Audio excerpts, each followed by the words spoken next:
Hello ಗೆಳೆಯರೆ, ನಾನಿವತ್ತು ಮಾಡ್ತಿರೋದು ಪಾಲಕ್ ಸೊಪ್ಪಿನ ಸಾರು. ಮೊದಲಿಗೆ ಬೇಳೆಯನ್ನು ಚೆನ್ನಾಗಿ ತೊಳೆದುಕೊಂಡು ತದನಂತರ ಒಂದು ಈರುಳ್ಳಿಯನ್ನು ಕತ್ತರಿಸಿಕೊಂಡು ಹಾಕ್ಕೊಳ್ಬೇಕಾಗತ್ತೆ. ಹಾಗೆಯೇ ಸ್ವಲ್ಪ ಬೆಳ್ಳುಳ್ಳಿ ಎಸಳುಗಳನ್ನು ಹಾಕ್ಕೋಬೇಕು. ಒಂದು 5-6 ಎಸಳುಗಳನ್ನ ಹಾಕ್ಕೋಬೇಕು. ತದನಂತರ ಪಾಲಕನ್ನು ಚಿಕ್ಕ ಚಿಕ್ಕದಾಗಿ ಕಟ್ ಮಾಡಿಕೊಂಡು ಅದನ್ನು ಸೇರಿಸ್ಕೊಳ್ಬೇಕು ಕುಕ್ಕರಲ್ಲಿ. ಹಾಗೆಯೇ ಖಾರಕ್ಕೆ ಎಷ್ಟು ಬೇಕು ಅಂತ ನೋಡಿಕೊಂಡು ಒಂದು 7-8 ಮೆಣಸಿನ್ಕಾಯನ್ನ ನಾನು ಹಾಕ್ಕೊಂಡೆ.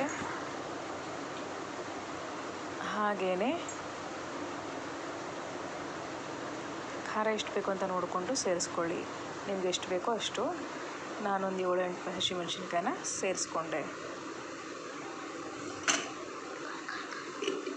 ಹಾಗೆಯೇ ನಾನು ಲಿಡ್ನ ಕ್ಲೋಸ್ ಮಾಡ್ತಿದ್ದೆ. ಆ್ಯಕ್ಚುಲಿ ಟೊಮ್ಯಾಟೊ ಹಾಕ್ಕೊಳ್ಬೇಕಿತ್ತು, ನಾನು ಮರೆತು ಬಿಟ್ಟಿದ್ದೆ. ಈಗ ಟೊಮ್ಯಾಟೊನ ಹಾಕ್ಕೊಂಡು ಲಿಡ್ನ ಕ್ಲೋಸ್ ಮಾಡಿಕೊಂಡು ಒಂದು 4-5 ಸೀಟಿ ಹಾಕ್ಕೊಂಡ್ರೆ ಚೆನ್ನಾಗಿ ಬೆಂದಿರುತ್ತೆ. ಆಮೇಲೆ ಅದಕ್ಕೆ ಒಗ್ಗರಣೆ ಕೊಡಬೇಕು.